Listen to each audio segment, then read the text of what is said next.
warahmatullahi wabarakatuh. Hai adik-adik, how are you? Bagaimana kabar kamu? Semoga kamu semua baik-baik saja dan sehat-sehat selalu. Sudah siap untuk belajar pada kali ini? Kita akan belajar tentang tema 1, subtema 1, pembelajaran 1, kelas 6 SD pada subtema tumbuhan sahabatku. Are you ready? Kamu sudah siap?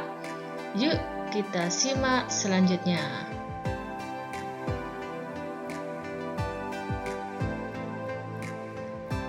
Sekarang adik-adik amati gambar berikut ini ya. Di situ nampak gambar manusia, tumbuhan, dan hewan hidup bersama-sama ya. Apa manfaat tumbuhan bagi kehidupan? Apa yang ingin kalian ketahui tentang tumbuhan sebagai sumber makanan? Perlu adik-adik ketahui, hewan dan manusia memperoleh manfaat dari tumbuhan.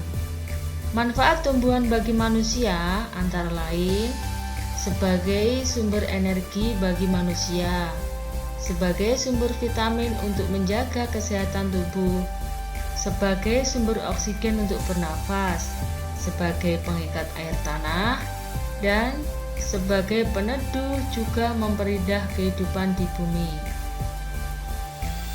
Adapun manfaat tumbuhan bagi hewan, yaitu sebagai sumber energi bagi hewan.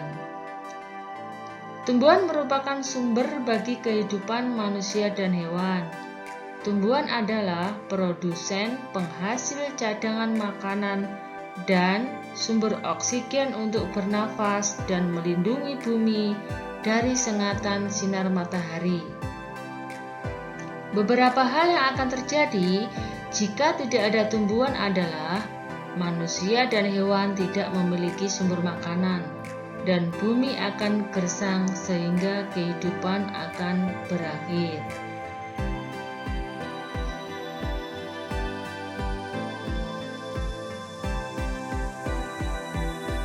Selanjutnya, adik-adik bisa membaca teks ini tentang manfaat tumbuhan bagi makhluk hidup dengan cara mempause video ini supaya kamu bisa membacanya lebih jelas.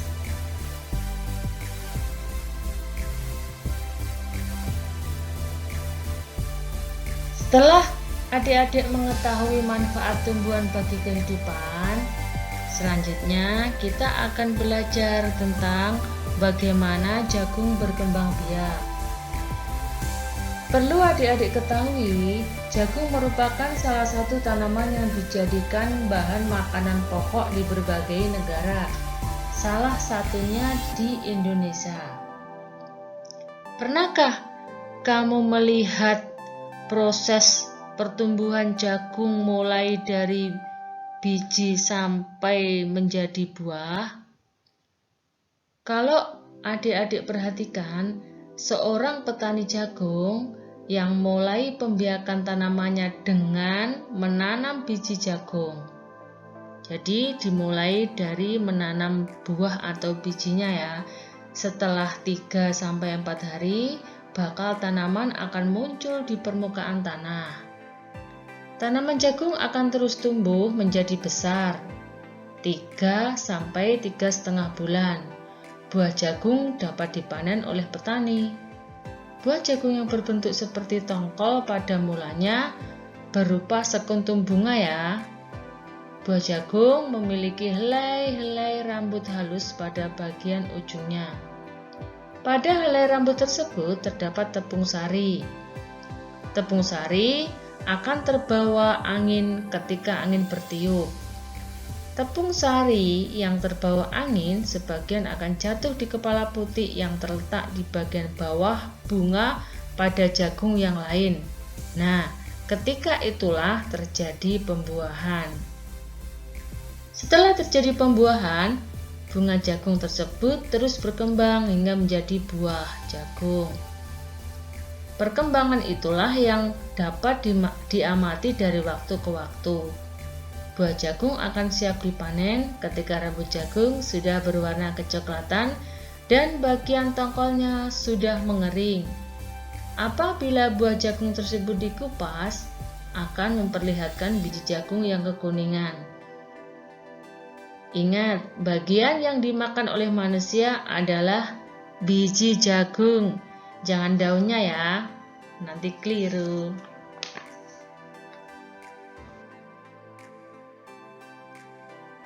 Kegiatan membaca teks berikut ini, yaitu bagaimana jagung berkembang biak.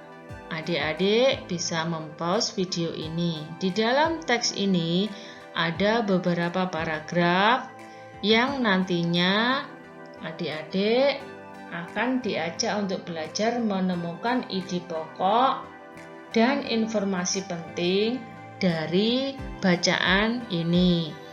Bagaimana nanti kamu bisa mencari ide pokok atau informasi penting? Kamu membacanya berulang-ulang dari setiap paragraf. Pada slide ini terdapat 3 paragraf. Di slide selanjutnya terdapat 2 paragraf lagi. Jadi bacaan tadi berisi 5 paragraf. Adik-adik bisa menuliskannya dengan mengisi pada diagram seperti pada layar. Di situ adik-adik bisa membuatnya pada buku tulis untuk mengasah kemampuan adik-adik dalam memahami bacaan dan menemukan ide pokok dan informasi penting dari bacaan bagaimana jagung berkembang biak. Dicoba ya. Nah, setelah adik-adik menyelesaikan kegiatan menemukan ide pokok dan informasi penting dari teks bagaimana jagung berkembang biak, untuk melatih kemampuan adik dalam memahami pelajaran yang baru saja adik-adik pelajari, di sini ada latihan yang mungkin bisa digunakan untuk mengasah kemampuan adik-adik ya.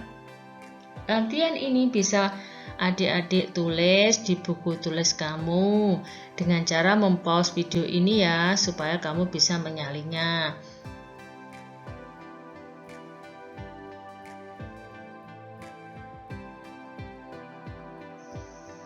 Selanjutnya kita akan belajar perkembangbiakan secara generatif. Kalau tadi tumbuhan yang berkembang biak dengan generatif tadi, contohnya adalah jagung ya, karena tepung sari pada bunga jagung yang terbang terbawa angin tadi, sebagian yang jatuh di kepala putih di bagian bawah bunga pada pohon jagung yang lain. Nah, terjadi pembuahan. Perkembangbiakan pada jagung tersebut dinamakan perkembangbiakan generatif. Tahukah adik-adik bagaimana proses perkembangbiakan generatif? Di sini kita akan belajar lebih mendalam lagi pada gambar bunga sepatu. Adik-adik amati gambar bagian-bagian bunga berikut ya. Di situ ada mahkota, kepala sari, benang sari, kepala putih, tangkai putih, kelopak, dasar bunga, bakal biji, dan tangkai bunga. Nah, pada bagian-bagian bunga tentu memiliki fungsi masing-masing. Perkembangbiakan generatif yang dikenal yaitu secara kawin terjadi melalui proses penyerbukan dan pembuahan ya. Perkembangbiakan generatif pada tumbuhan diawali dengan penyerbukan, yaitu melekatnya atau jatuhnya serbuk sari ke kepala putih. Setelah terjadi penyerbukan, maka serbuk sari tumbuh, bulu serbuk sari yang menuju ke ruang bakal biji. Kemudian serbuk sari akan masuk ke ruang bakal biji melalui bulu serbuk sari. Dalam ruang bakal biji terjadi pembuahan, yaitu peleburan serbuk sari atau sel kelamin jantan yang disebut spermatozoid dengan kepala putih atau sel kelamin betina atau yang disebut sel telur. Hasil dari pembuahan adalah zigot. Zigot berkembang menjadi lembaga, lembaga berkembang menjadi bakal biji berkembang menjadi biji dan bakal buah. Kemudian bakal buah berkembang menjadi daging buah. Lembaga yang berada di dalam biji merupakan calon tumbuhan baru. Tumbuhan yang berkembang biak secara generatif antara lain padi, mangga, durian, dan jambu.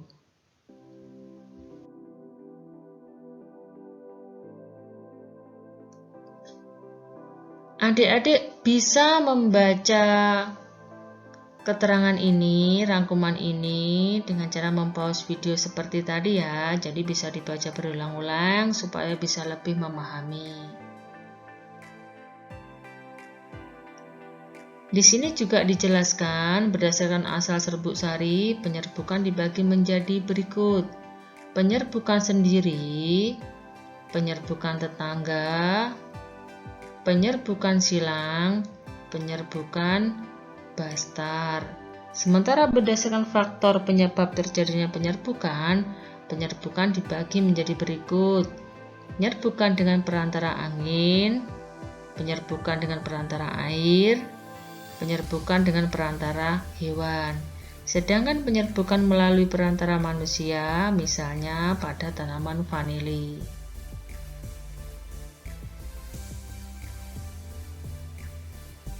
Setelah adik-adik belajar tadi tentang perkembangbiakan secara generatif, adik-adik untuk mengasah kemampuan kamu bisa menjawab soal-soal berikut dengan cara menyalinnya pada buku tulis kamu.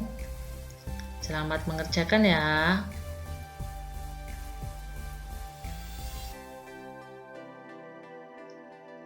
Nah, sekarang adik-adik perhatikan gambar bunga-bunga yang ada pada layar.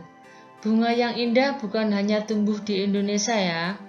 Bunga-bunga tersebut, negara lain seperti negara tetangga pun memiliki bunga yang cantik. Karena kondisi geografis yang hampir sama, bunga yang tumbuh tidak jauh berbeda jenisnya. Nah, kamu bisa memperhatikan di situ ada bunga sepatu dan bunga Kamboja. Bunga sepatu itu tumbuh di Indonesia dan di Malaysia. Bunga itu kalau di Malaysia dinamakan bunga raya dan merupakan bunga nasional dan di sana dimanfaatkan sebagai pewarna. Kalau adik-adik melihat bunga Kamboja yang seperti itu di wilayah kamu, biasanya banyak ditanam di pemakaman ya.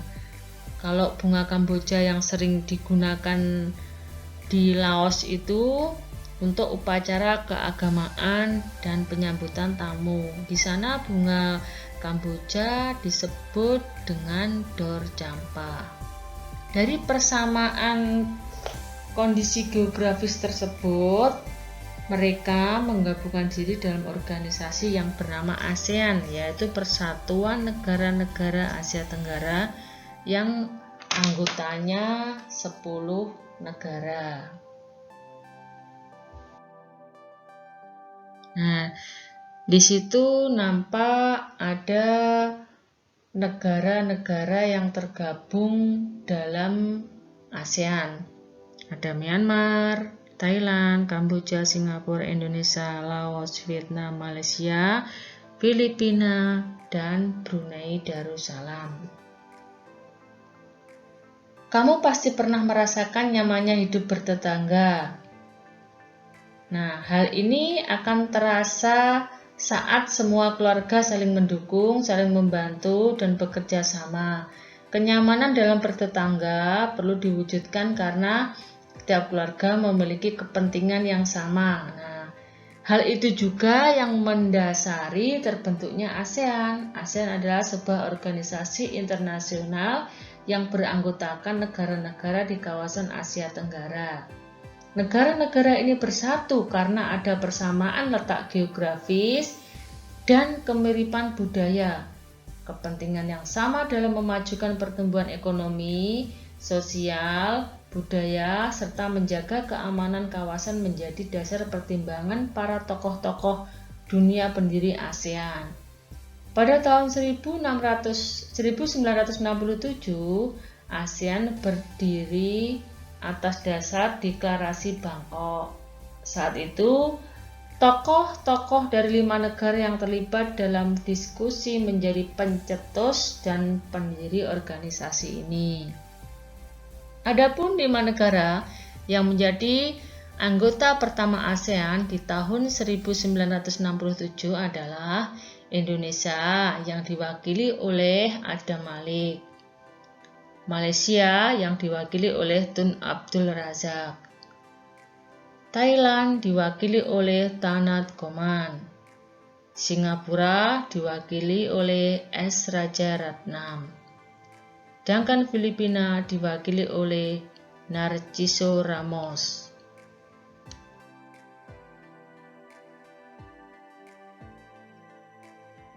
Adik-adik bisa mempause video ini untuk menggali pengetahuan tentang ASEAN menjawab kebutuhan hidup bertetangga.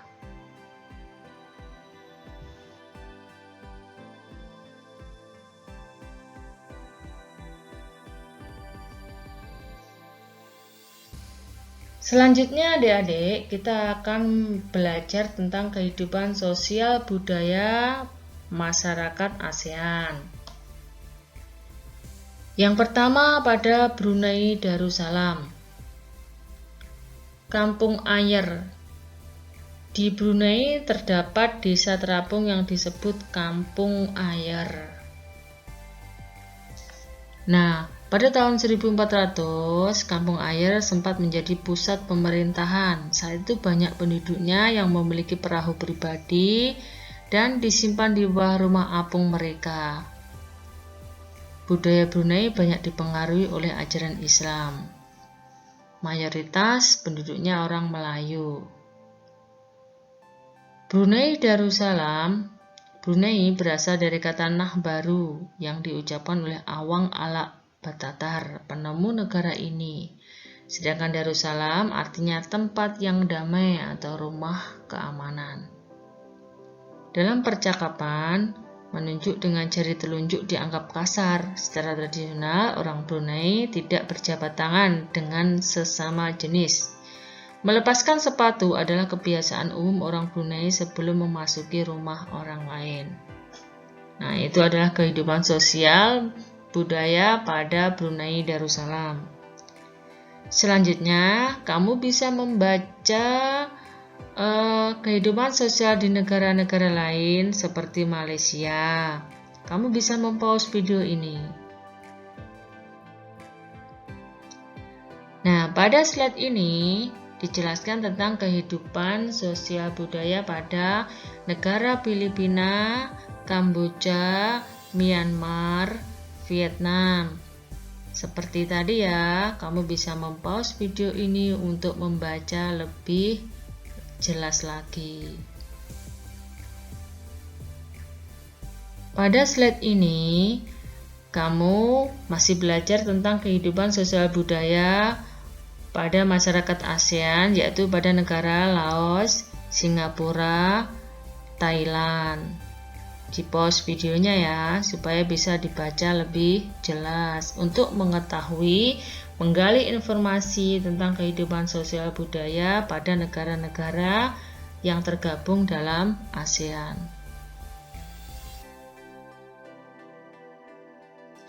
Nah, sekarang setelah kamu mempelajari keunikan negara-negara ASEAN, mulai dari kondisi geografis, bunga, hingga kebudayaannya, untuk mengasah kemampuan adik-adik pilih 2 negara dari ASEAN tadi.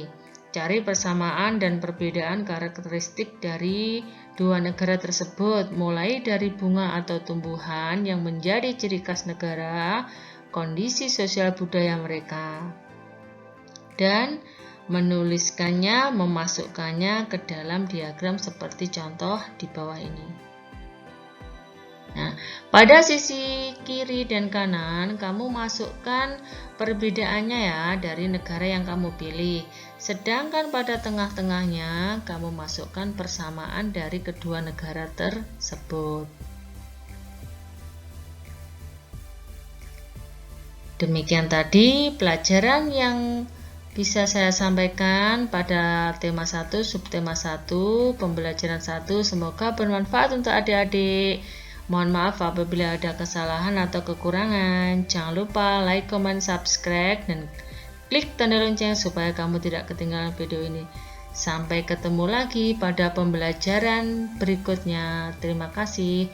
Wassalamualaikum warahmatullahi wabarakatuh.